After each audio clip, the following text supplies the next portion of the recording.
What are the top 5 dips based on popularity in the U.S.? Guacamole. Okay, guacamole is number 2. Maybe spinach dip. Ah, yes, spinach artichoke dip, number 4. What is that? Like a sour cream ranch kind of dip? What is that called? It's like sour cream and onion? Yeah. Didn't make the top 5. Okay. Buffalo chicken dip? Nope, not outside the top 5. You got to think outside the box a little bit. In America. America. Okay. Yes. One of them I eat all the time. I don't know if you're around me when I eat it. Hummus? Yes, Okay. number 5. Okay. Yes. What the fuck? What do you put on nachos? Oh, like queso. Queso. Okay. That's number 3. Let's bring it home with number 1, baby. Top 5 Salsa? dips, baby. Salsa. Okay. Okay, got Wedding it. season. Today we're diving into one of my favorite food holidays. It is National Guacamole Day. Nice. September 16th. National Guacamole Day. Huh. How do you feel about a guacamole? I love a good guac. Go You know ahead. what's funny? What's that? Is I didn't really like guac or even avocados for many years. And they kind of grew on me as I got older. It does. It's not. To me, it wasn't an immediate thing either. Yeah. It's green. Okay, when you're a kid, you see something green, you're automatically like, what is that? Okay. Yeah, you're suspicious. Yeah, off the rip. Green food. Yeah. You're like, hey, Hey. is this healthy? But I think that's why. Like, Yeah. you get older, you're like, man, we need to cross this over with Yeah. some healthy and tasty. A Exactly.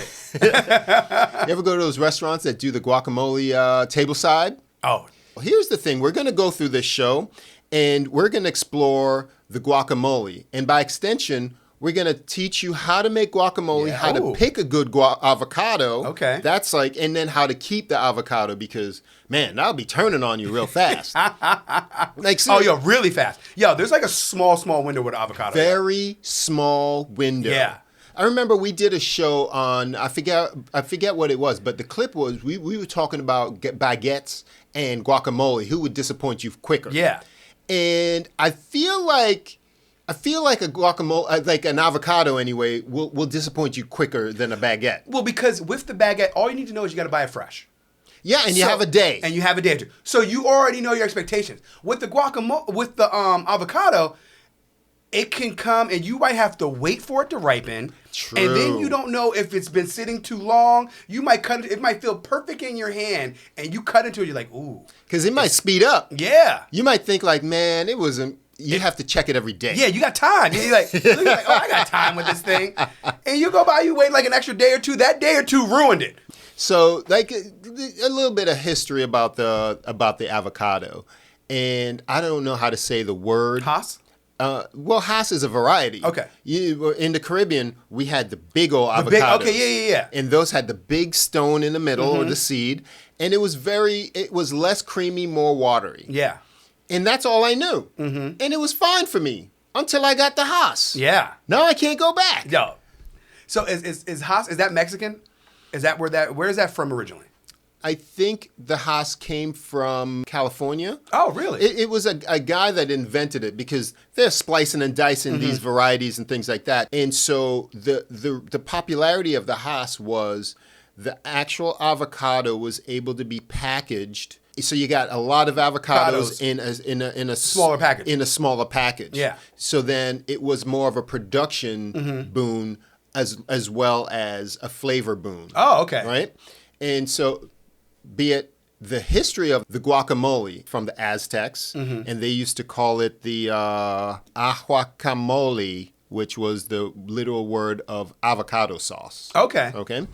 And I'm learning Spanish, and there's several words for avocado. There's just not one. Yo, in Spanish, there's a lot of words for the same thing. That's true. But in English, too. Yeah, you're right. Yeah. But I know aguacate, but there's other things that, mean like alligator fruit. And some mean balls and all kinds of crazy stuff. But for the sake of the avocado, the Aztecs believed that the avocado was a symbol of love and fertility. And so they'll make that guacamole by mashing the avocados with tomatoes and spices. So that's basically, that's Guacamole, it. yeah. Now, let's jump into some fun facts about guacamole. Nice reference. Was avocado something, like you said, you didn't really enjoy it as a young person? But then they started throwing the superfood around, kind of Yeah. like kale. Kale used to be underneath a hamburger or underneath the coleslaw back in the day. You would never. Yeah, you weren't even thinking about eating that. Yeah, never. It made the plate look pretty. And now they're telling us, oh, it's good for you. Is it? I kind of don't believe you.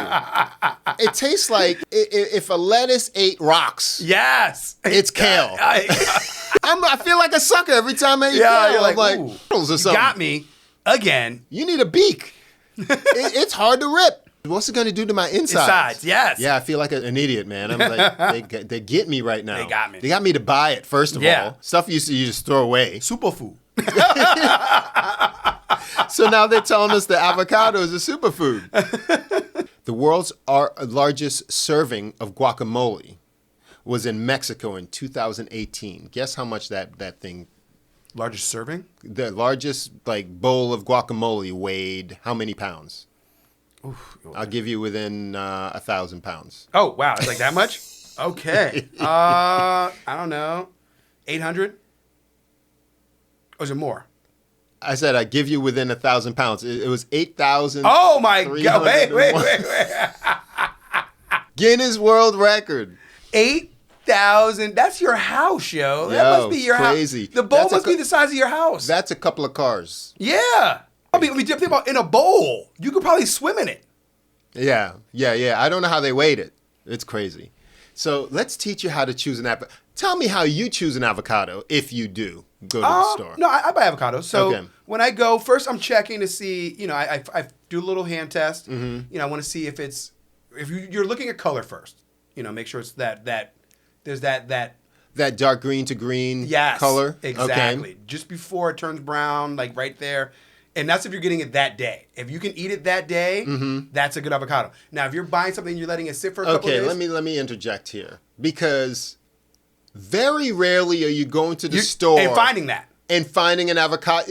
If you gotta make guacamole and you're doing it for that night, you're good luck. You're SOL. Chances are, So the good is like you said, the good, like the color of your shirt to a little bit darker. Okay. And then so you look at the color. Okay. And then it should be changes to the color that I'm talking about, where you can just slice right into it. All right. So I'm not that big on color. I don't even know what to look for color wise. So I go in. I'm feeling it. Yeah. I want to know that it's not hard. I need it hard though. Like hard as a rock, or like it doesn't matter. I need it not soft. Like firm, but not hard to me. Okay. It has to have some give. Let's backtrack. I don't need it for today. Gotcha. Okay, so I don't need it to be ripe. I just need to pick one.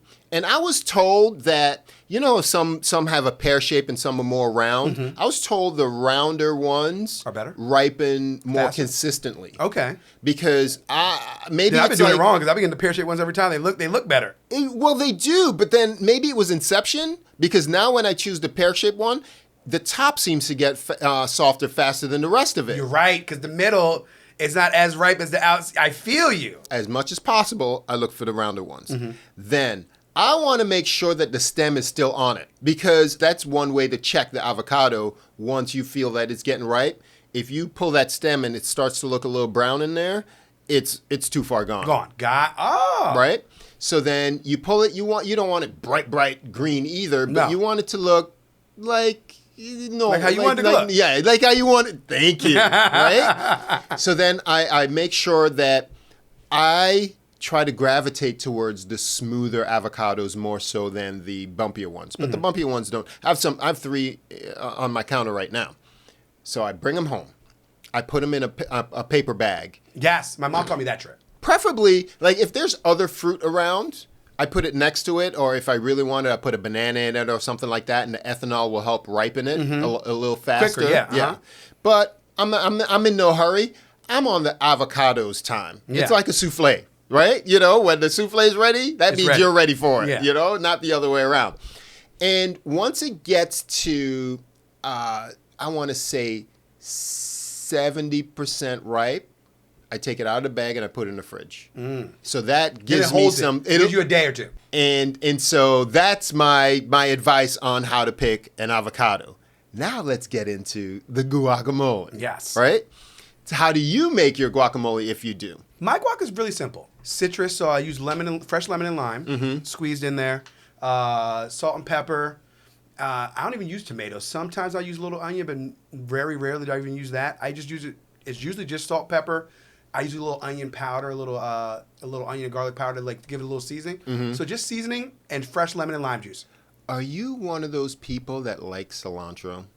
I don't dislike it, but I don't. Okay. I'm not. But I also don't. I don't have it readily available either.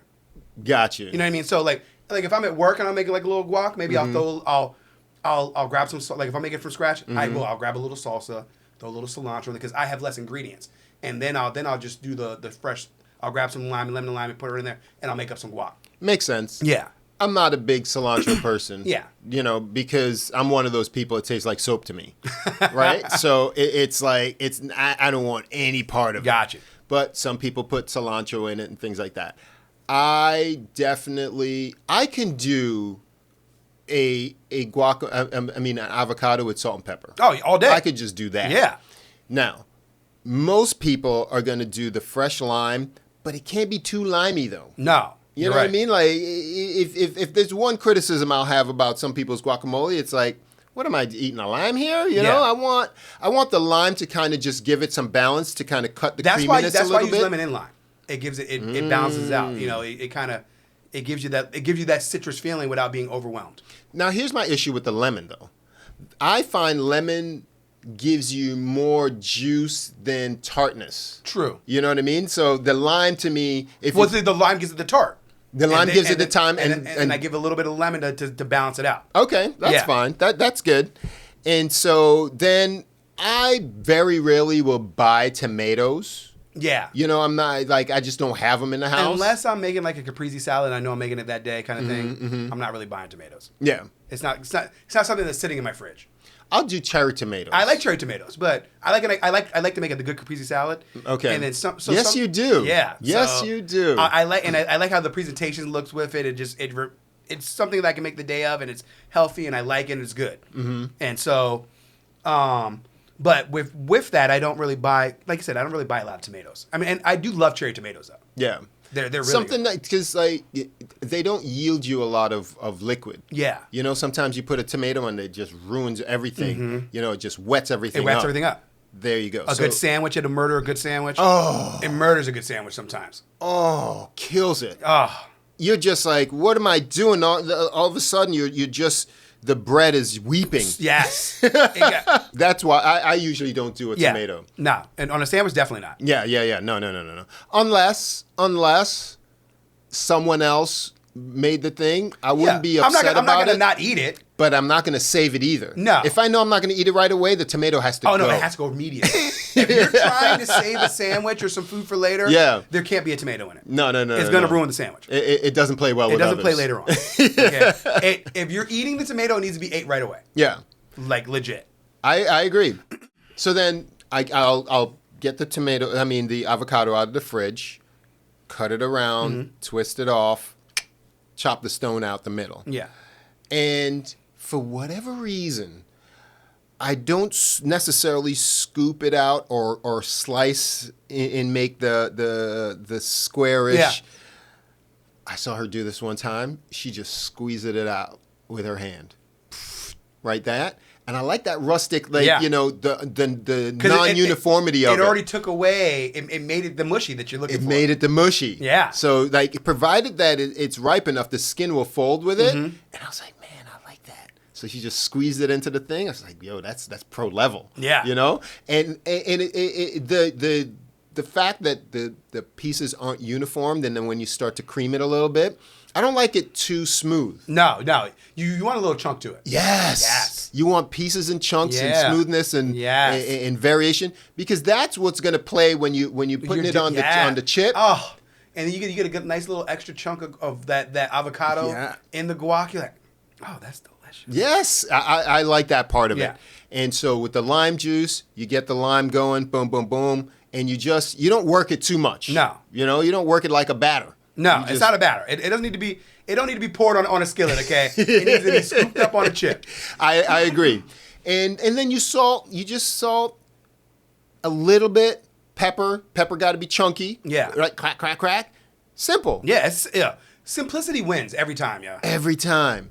And then some people, they go overboard a little bit with black beans, corn, all that crazy shit. Oh my gosh, they put mango in it. Yeah. You know, bacon bits. Doing the most. Doing the most. It's guacamole, man. Keep it It's simple. not a BLT. Exactly. So that's where it was like, roasted garlic is probably as far as I would go. True. You know, because it's almost like a seasoning more so than bacon else. bits and, you know, mango and guac. It's not horrible. I've had it at certain places, but I'm not making it at home that way. Well, definitely not. Yeah. Definitely not. I had, where is it? I was somewhere and I had it and they had a flight. They called it the guac flight. So they had 4 different kinds. So they had the classic. They had like a pineapple guac with the pineapple and a little bit of mango, and I think one had bacon. Exactly what you're talking about. How are you with, like, if you were to make it a little spicy with a couple of, like, red pepper flakes? Not much, though. You want just a little bit of balance. A little bit of spicy? Yeah. Because I don't mind that at all. Yeah, no. I mean, and you don't even, if you're going to, but it doesn't need to be much because you don't want to overwhelm it with the heat. No. You want it needs to be subtle.